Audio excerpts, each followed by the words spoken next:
I had a bit of a premature opening there. You probably heard it. It was like, psst. I have heard you had a lot of premature openings. That's how you end up. That's why you have 4 kids, man. That's how you end up with a gaggle of kids. It's all the premature releases.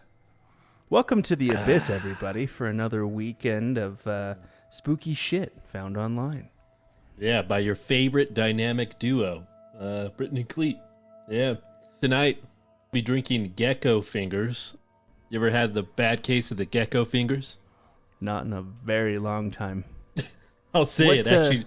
Dude, it tastes pretty legit. This is a good beer. What type of beer is it? IPA? Is it a stout? It's a pale ale. I am drinking Weekend Vibes. It's an IPA by Coronado Brewing Company. And it's also very delicious. So, I watched a movie over the weekend, so we're going to be doing a movie review. We haven't had one in a while, right? And some of our viewers have actually expressed that they like our movie reviews.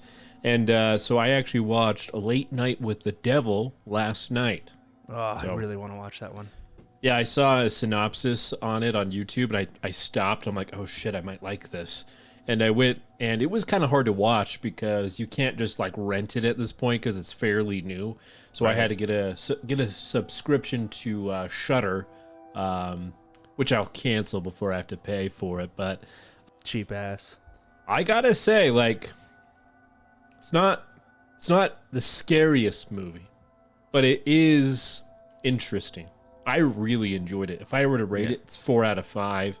Damn. Basically, no spoilers here, but it's a late night host, and he's always competing with the other guy. I think they reference like a real late night host. I don't really recall, but I guess maybe or maybe not. He made a sacrifice to get to number 1. That's what I'll say.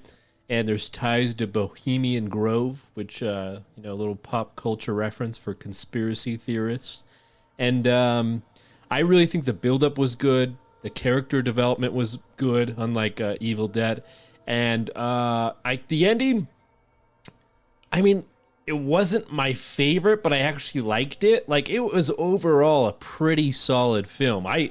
If you guys want to watch a good scary movie, I haven't seen one in a while. It was very refreshing. Check out Late Night with the Devil. It's fan-fucking-tastic. You gave it a 4 out of 5, which is some pretty goddamn high praise from you. Like, you've made it very clear that it's a difficult task. Oh, yes. To get anything above a 1-star shit review. Dude, it was good. I enjoyed it. Yeah. Yeah. I used to have a Shudder subscription way back, like I'm talking probably 8-10 years ago, when it was just like, it's mostly B films, of course, but then they get like some really good shit. But we watched some really horrible B films on it, and then after a while I'm like, yeah, I don't watch it enough, but cool, just give me your login, I'll watch it, and then I'll review it too, see if I can give it 4 out of 5. Sounds good to me. Speaking of spooky movies, I know we talked about it a while ago. Did you ever watch the Winnie the Pooh Blood and Honey, like the live action horror Winnie the Pooh? So the bloodthirsty Pooh. Yeah, that sounds great. Hey, that sounds like the bloodthirsty Pooh. No, but it's literally like a horror remake, live action of like Winnie the Pooh.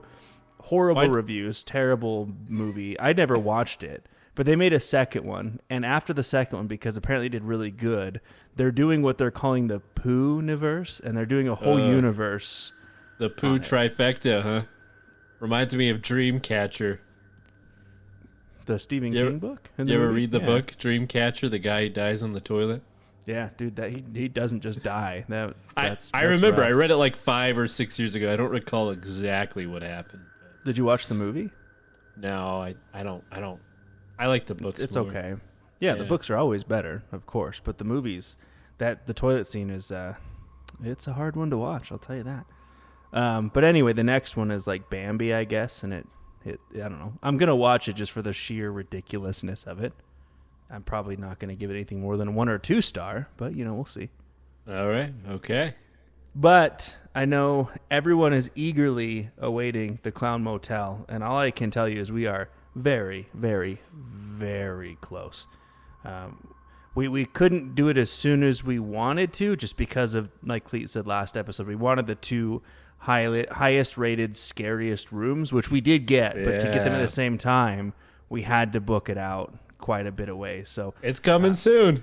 If you're ready. Close. Be fucking ready for the Clown Motel. But what are we doing tonight, Cleet?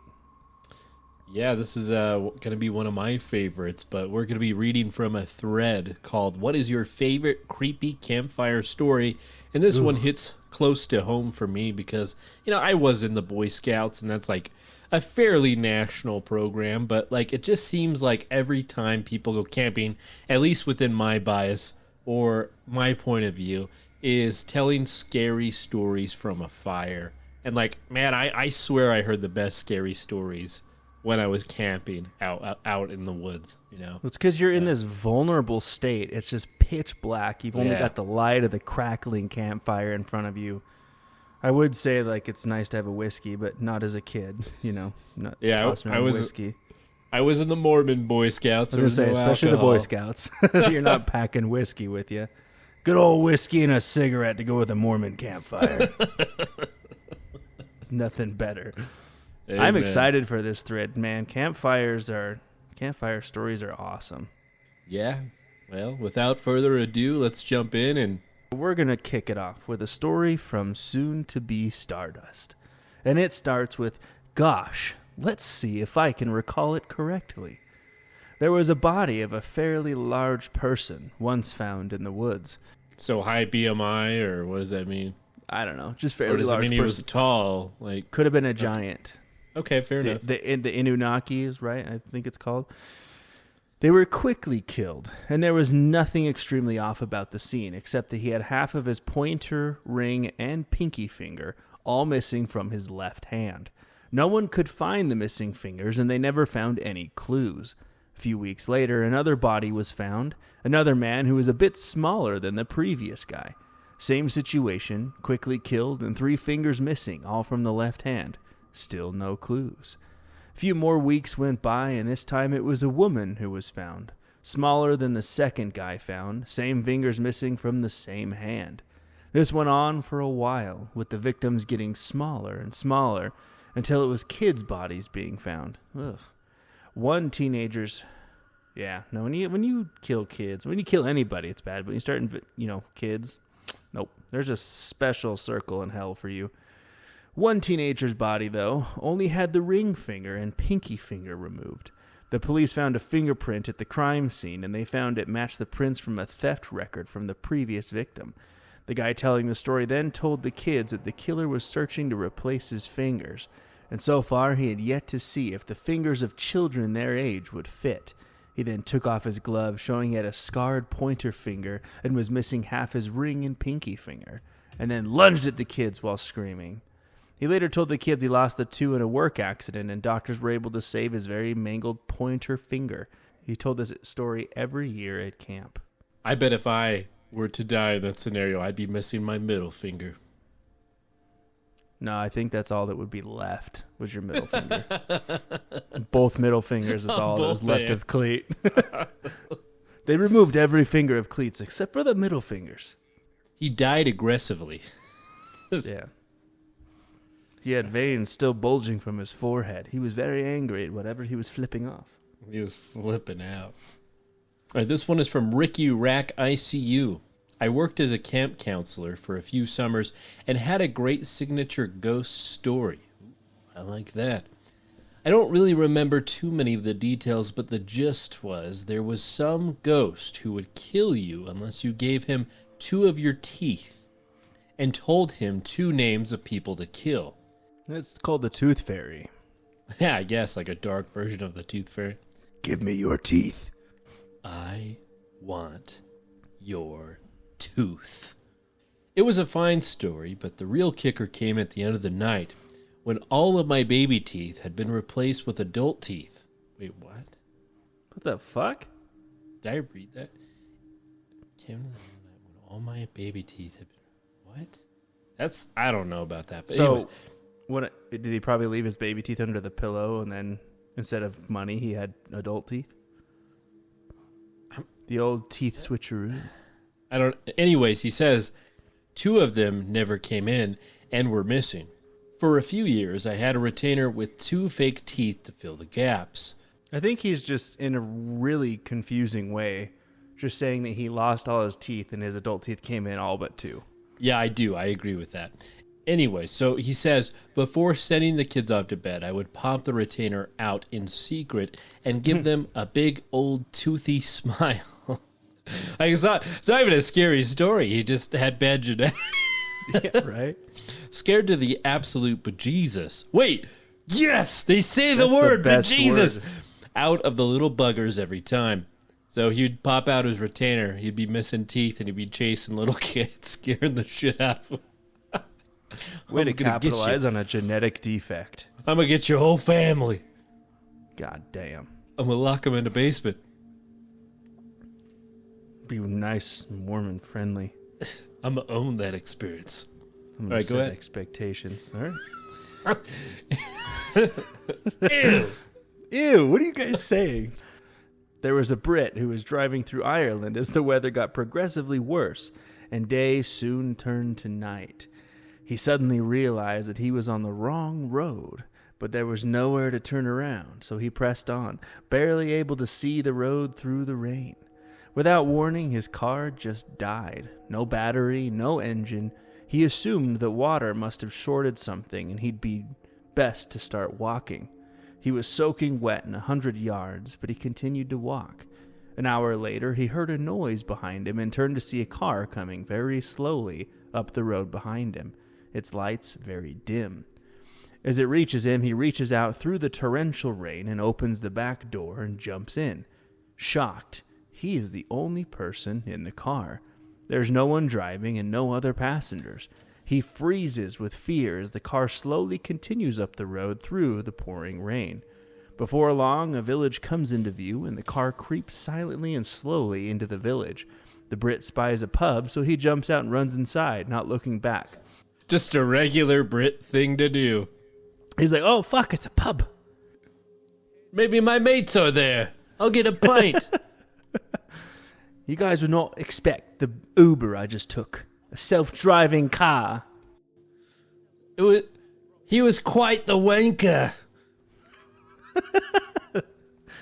That was good, Cleet. That was good. Panting with horror, he orders a beer and sits down.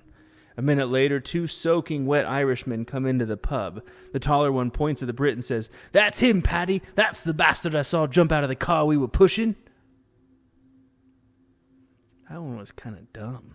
Yeah, I thought, was that really the ending? Okay. That's literally it, yeah. All right, this one is Plyboy 111. I remember that one of my Cub Scout leaders told us on a camp out when I was probably 7. It took place during pioneer times. A man and his wife traveled west in hopes of either striking it rich with gold or at worst finding a nice plot of land to settle down and farm, manifest destiny and whatnot. A few months into their journey, they came across just the spot, a beautiful plot of land to make their new home. Winter would be coming in a couple of months, so they build a hasty shack and figured they'll hunker down there for the winter and build a more established house in a few months when the weather was more permitting. They don't worry, as the area is teeming with wildlife for hunting and trapping, so they figure they'll be set for food. A couple of months go by and the winter is bitter cold and unrelenting. They've finished off the last of their food stash and they haven't seen so much as a squirrel in weeks. They're both slowly starving and freezing to death as they huddle in their shack day after day with no end in sight. The man's wife is delirious with hunger. Fearing that they will soon be dead, he decides to go for a hunt. He musters the energy to bundle up and heads out, determined to stay out as long as it takes to find them both some food. A couple of days pass as the man takes shelter under impromptu stick shelters, keeping warm with campfire in the night time and hunting in the daytime. Nearly frozen to death, mercifully, the man spots a beautifully plump rabbit several yards away. He takes aim with his musket and bang, it's a perfect shot. With a newfound energy, the man runs home, giddy, to finally feast with his wife. What he doesn't know is that while he was gone, his wife had discovered some tasty flesh on her own. Oh, Jesus. The hunger had driven her insane, causing her to believe that her now frostbitten fingertips were ladyfinger cookies. Nice. Nice. The old ladyfinger cookies. She made a good tiramisu with her frozen ass fingers. I love it. She started off with a few nibbles here and there, slowly pulling the flesh away from her bones. After just a couple of hours, both hands were nothing but bone. So, she worked her way up her arms to the elbow. The feeling of something in her stomach just continued to drive her further, until she had chewed away at every last bit of skin she could. Culminating in chewing off her own lips. The husband approached the shack with his, now frozen, kill when he got an uneasy feeling. Feeling the worst, he steps up to the door and slowly opens it, expecting to see his wife's corpse shriveled on the floor, but instead what he finds is even worse. This zombie-like creature with exposed teeth and bones writhing on the floor at the side of him, chomping its jaws with insatiable hunger. At that point, one of the scouts screeched for the leader to stop, which I was extremely thankful for, as it was easily the most terrifying thing I've ever heard at the age of 7. Jesus Christ. You're at this freaking LDS Boy Scout camp, and that's a story they tell? Holy shit. The scout leader told it with real conviction, too. Honestly, still gives me the creeps if I go camping and I happen to think about it sitting around the fire. Like, what the fuck? Oh, my God. I'm going to scare the bejesus out of the 7-year-old. Yeah, that would do the trick, man. Yeah, I guess they're all sleeping in one tent because that's not happening. Oh, my God. That was rough, man. This comes from Birds with Teeth 77. The Golden Arm, or at least the version my mom tells. A fellow is looking to be married to one of the rich merchant's daughters to gain the fortune that would come with her. Fortunately, the merchant had an unmarried daughter still, so the fellow begins to court her. The first thing you notice is that she had a solid gold right arm. She had apparently lost it in a childhood accident, and her father had a golden arm forged for her. Seeing this as a sign of extreme wealth, he continued to court her, making her believe that he truly loved her and not for her father's money. In turn, she fell deeply in love with him.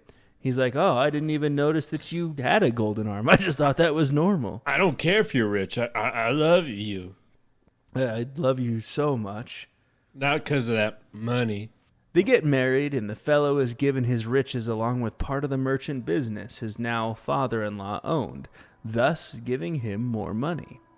However, he soon realized that his wife was now of no real use, so he ignored her. He gave her gifts and had dinner with her, but the love he said he felt had disappeared. Angry and heartbroken, the daughter accused him of marrying her for her money, in which he boldly states, of course, she was furious, screaming about going to tell her father what a scoundrel he truly was, and their riches would be stripped away along with his job. This angered the fellow. After all, he had worked so hard to get here. He wasn't going to let her take it away, so he pushed her down the cellar stairs and let her snap her neck on the stone. What a reasonable response. Yeah, especially when you love someone so much. He pled heartbroken to the grief-stricken father, losing his most favorite daughter, the fellow's riches intact. The fellow and family held a funeral for the daughter and weep and cry. When it was but him and his dead wife, he opened the casket and pulled out a saw, for she did not need her golden arm in the grave. That night he slept with the arm under his pillow, not wanting even the servants to see it before he melts it down into bars. He slept soundly until a voice like the wind asked, "Where's my golden arm?" This is just a retelling of "Where's my toe?" I ate a stew with your toe and it's in my belly. Well, hang on here. Maybe it was the previous version. Maybe it's a true version. I don't know. Slow and far away, the voice echoed through the sleeping house, so quiet that he thought it was a draft, until the voice came again, closer and louder this time, as it down the hall. "Where's my golden arm?" Sitting up, the fellow looked around fearfully, too scared to do anything, as he hears again, much closer, "Where's my golden arm?" Midas is gonna touch you. Trust the Midas touch. He felt a heat on his back and a movement from under his pillow, but he was too scared to look away from the door as he hears again, just outside the frame, the wail of, "Where's my golden arm?" It felt like hellfire on his back as he felt the hot metal of the hand on his back, seemingly crawling on its own as he watched the doorknob turn. The maid found his body that morning, face frozen in horror and hair a bright white, hands still clutching the sheets around his body. But the strangest thing was that his dead wife's golden arm was on his chest, hand wrapped tightly around his throat. There you go. Oh my God. All right, this one is from Stat 1. My family had one called The Man in the Corn, or Beans in the Corn.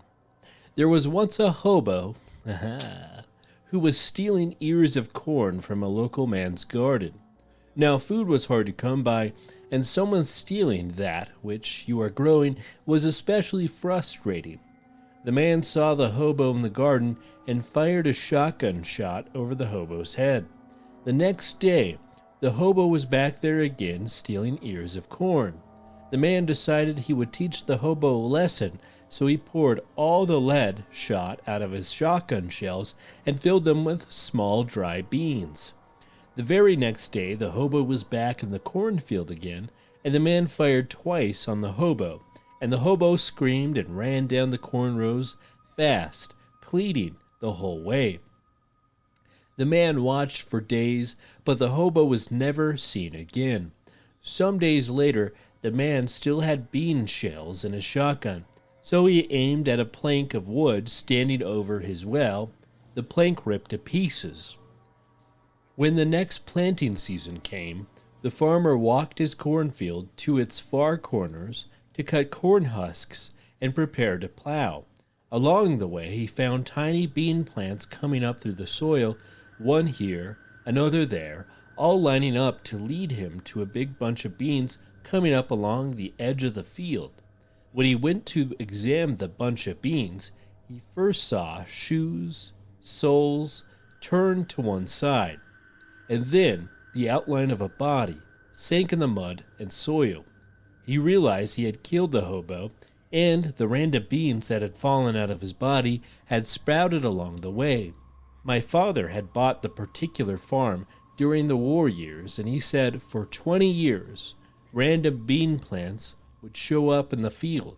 Any bean planted that showed up in our garden was given the chance to grow, and one year there was a bean plant that wrapped around a colon.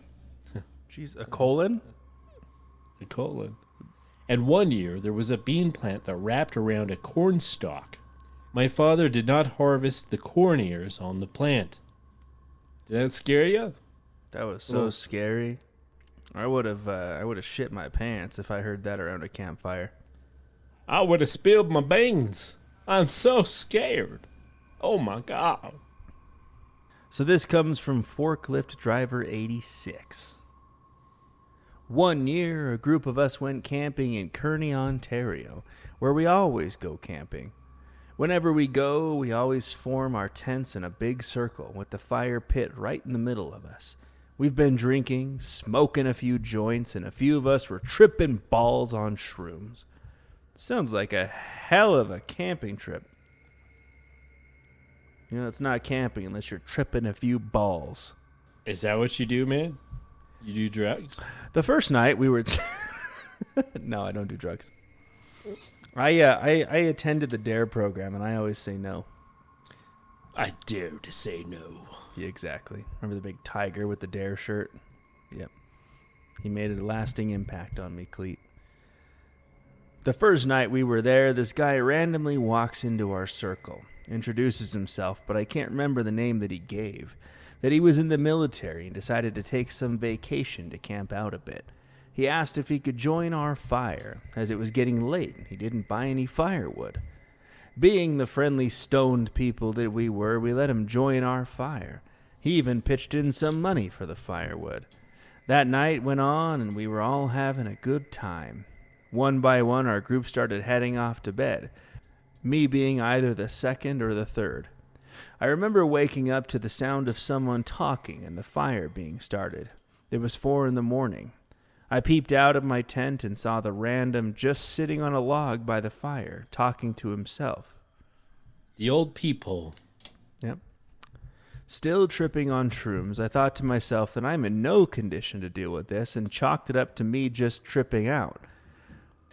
I wake up the next day and everyone is still alive, thankfully, and the fire is smoldering. We look to the next campsite where the random was staying and it was spotless. No garbage, no tracks in the trail around the site, no nothing. We all started talking about him just to be sure that we did all see him.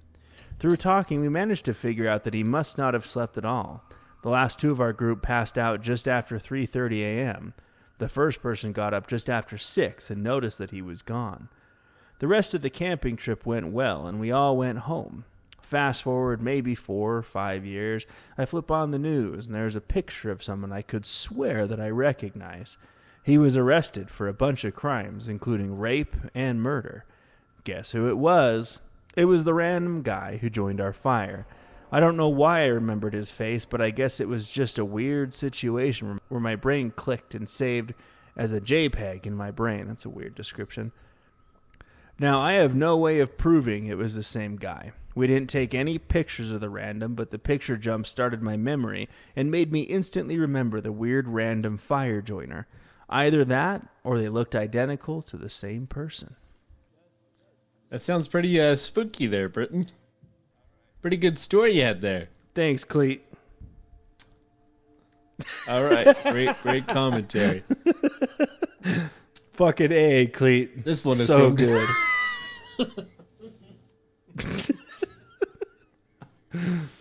I'm gonna drink my beer. Hang on.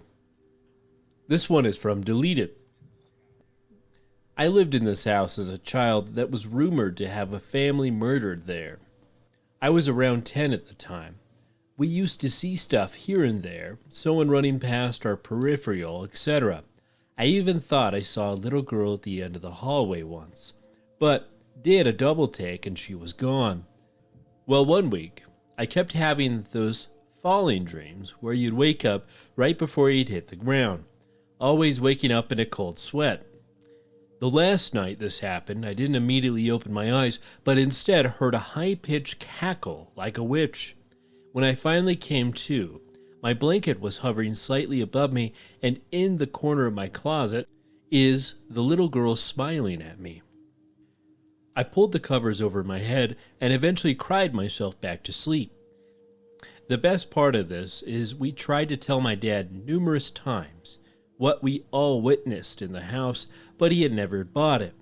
When we eventually moved, he had the power turned off a few days before we actually set to be out. That seems strange. And on the last night, as we were leaving, grabbing the last box, he said he heard a voice that sounded like his mother's calling his name from the back of the house. He ran. My grandmother was still alive at the time, so it definitely was not her or her ghost.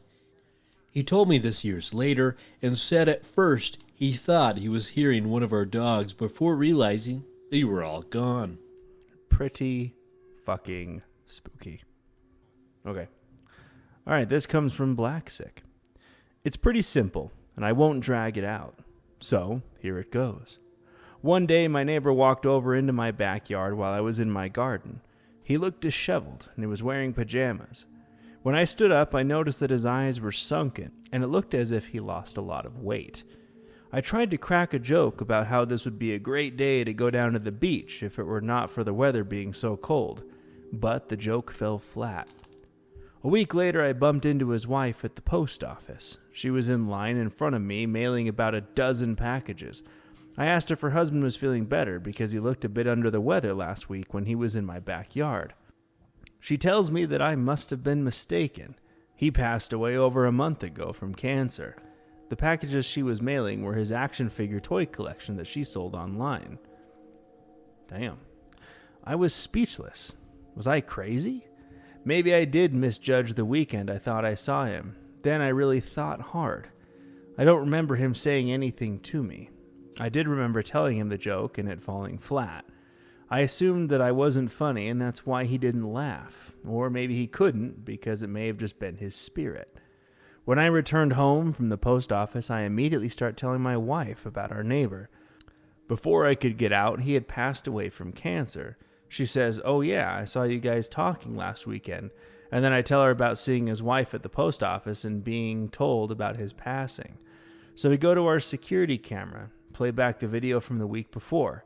It's clear in the video that I do stand up. It's obvious that I'm acknowledging the presence of someone and have a brief conversation. And then I go back to tending to my garden. But on the video, the entire time, I was the only person in my backyard. Scary shit. Fucking spooky.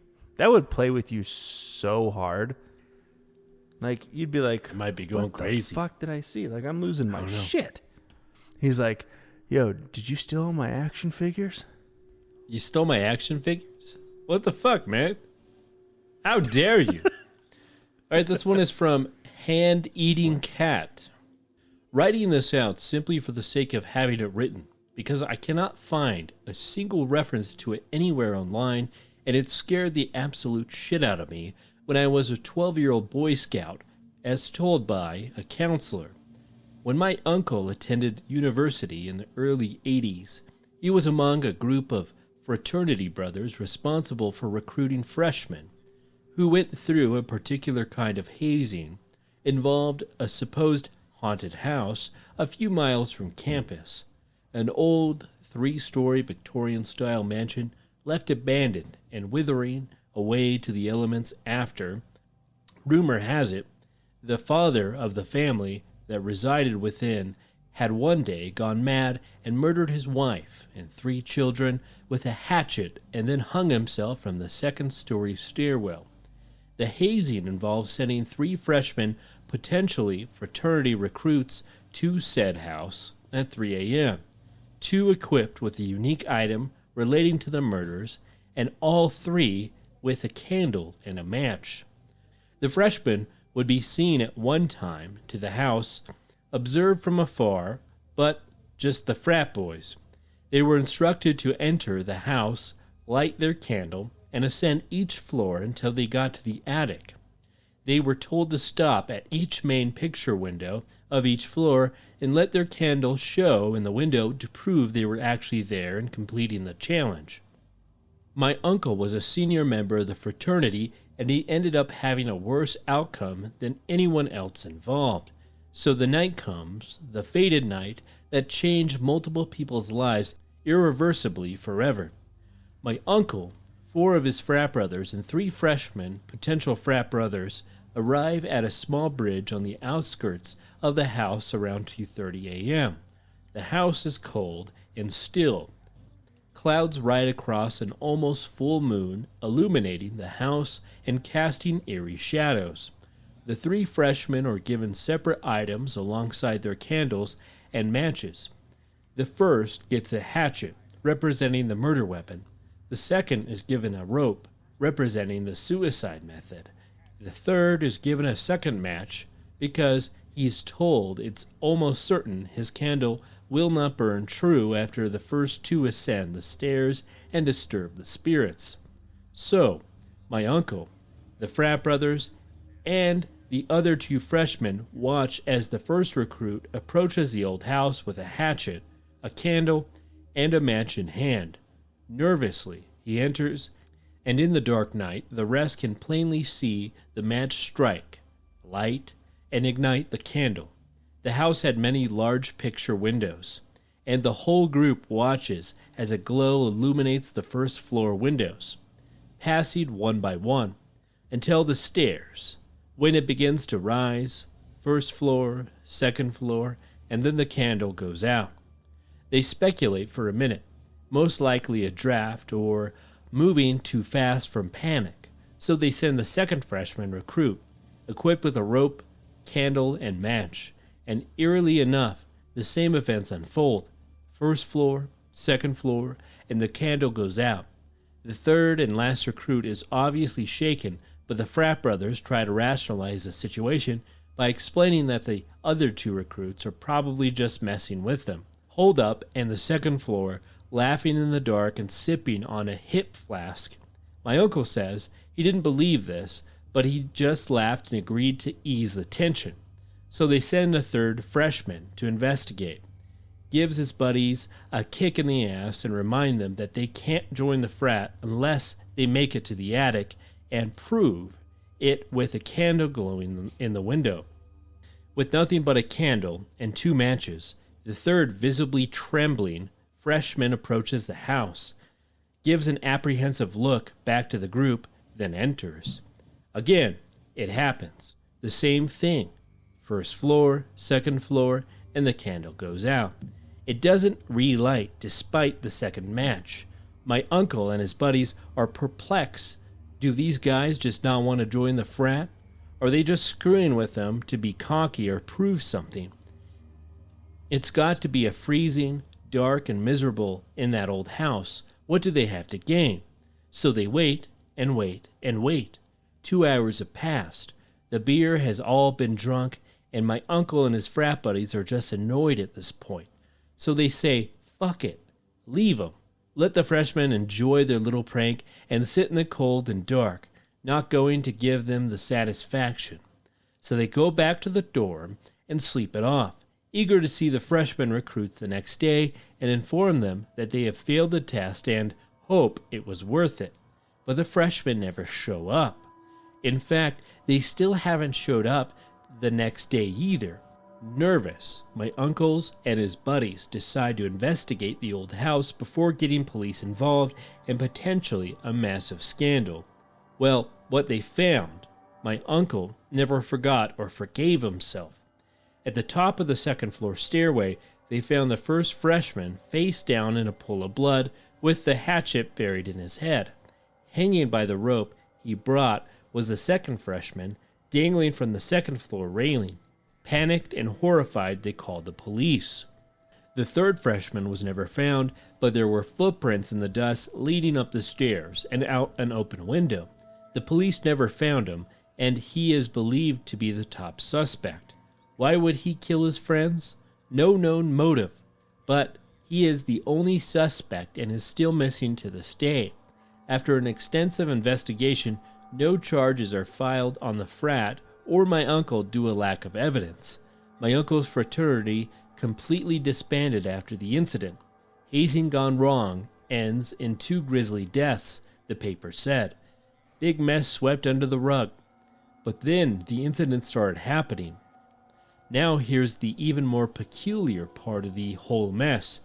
Each year, almost on the dot, the night of the deaths of those 2 freshmen, my uncle's frat brothers started dropping like flies one at a time. Grief-stricken suicide, alcoholism, tragic events, tragic accident. Each was explained away and forgotten. Only my uncle seemed to draw the connection, and it haunted him for the rest of his life until he was the last one left. 12 years later, he found himself the last of his fraternity to be alive, and the anniversary was approaching.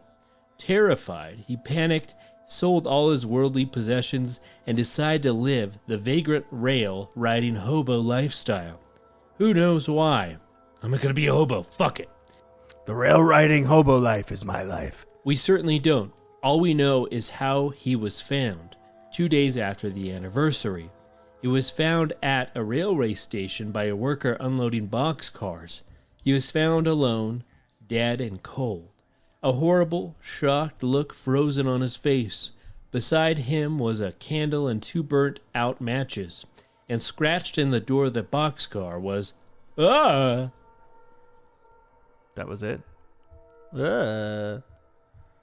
Oh, no. Oh, God. Oh, God. That's when you scream and scare the ever-living shit out of a bunch of 12-year-old Boy Scouts and have them hike in the dark back to their camp. Good times. Smart. Oh! Oh. Okay. We're going to end with a story from Floop 76. Gotta apologize if I don't do it justice. I only heard it told once, years back.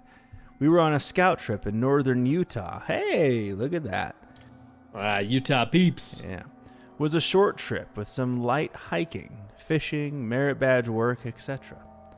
According to the scout leader, the place was called Mirror Lake. Wait, I've been there. Did you write this? Did you write this? There's this really annoyed Boy Scout named Cleet, and he was a big... He had an old friend who'd camped out there before, some 25 years beforehand. This friend was there with two other guys, all in their mid-20s. I can't remember the names, so we will say that they were Steve, Mike, and Jacob. They had a very tame fishing trip, no alcohol or any other substance that could have upped the chances that events were being misremembered, misinterpreted, scary when it wasn't. But on the final night of the trip, they'd called it a night, settled in for bed, and Steve fell asleep. Not long after, he and Mike woke up in the tent to a noise in the distance, presumably an animal echoing from across the lake.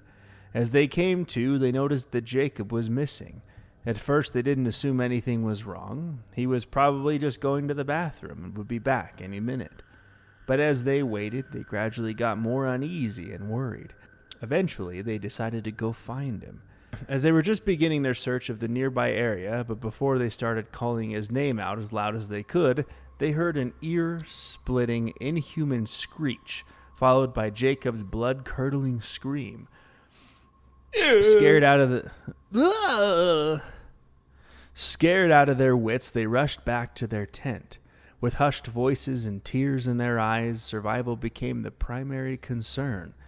They prayed that whatever or whoever had found their friend had happened upon him while he was out looking for a spot to use the restroom, so it wouldn't know where their tent was. The plan became to sleep in shifts through the night and get back to the city at the first sign of light, and inform the officials that they could hopefully save Jacob, or whatever remained of him. Things went well for the first few shifts, so they began to relax, and hope that they would survive the night began to grow. The time came again for Steve to rest, and this time he was able to fall asleep more quickly and sleep more deeply with his mind less on edge and the fatigue piling up. But not long later, he was roused from his sleep as Mike was rustling around the tent. Steve sat up and saw that Mike was getting his shoes on. He asked him where he was going, but Mike didn't respond or acknowledge his question. Concern growing as the grogginess faded and the situation came back to him, Steve got out of his sleeping bag and grabbed his friend by the shoulder. When he faced Mike head-on, his face was blank, but his eyes were wide and glazed over, as reflective as a mirror or as the lake. He was muttering something about needing to go and continued getting ready to leave the tent, almost in a trance. Steve thought he was just tired and not being careful, so he tried to talk him out of going out, saying to wait until it was light so they could pack up and hike back to the car. But Mike kept ignoring him. As Steve started to get a little more rough with Mike to try and shake him out, they heard a noise much the same as the one they heard before, but not nearly as far across the lake. This was the first thing that got Mike's attention, and his whole body went tense as the flashlight reflected off of his glossed eyes.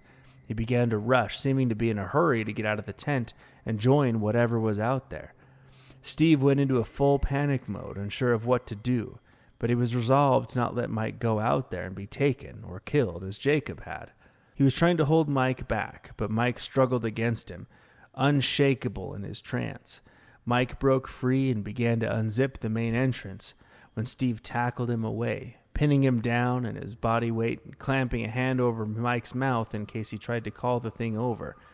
For what felt like years, Steve stayed there, barely daring to breathe, resisting Mike's attempt to wiggle free or speak, sure that he hadn't come back to himself yet. Finally, as the light of morning began to work its way through the trees, Mike stopped struggling, and the mirror left his eyes. Steve asked him why he had been trying to leave, but Mike had no memory of this. In a flurry, they broke down their camp, basically sprinted through the winding trail back to their car, and sped till they could get cell reception to call the police.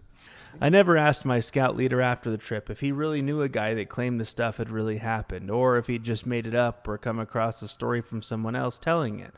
But he was a smart guy, so I could see him coming up with it on the spot to make it feel real, and tied to where we were camping freaked us out. I was definitely unsettled, but some of the other boys were scared out of their minds.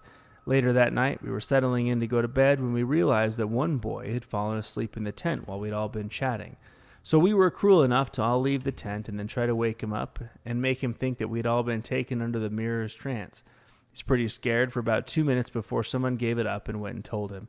But if it had been up to me, I'd have let him freak out for a while longer. Interesting. Yeah. I think everyone's dead, you piece of shit. And you're the last one to wake up. One kid's like, we can't make him suffer any longer. It's just us. All right, well, that is going to wrap us up for the evening. Thank you all for joining us again for some spooky campfire stories.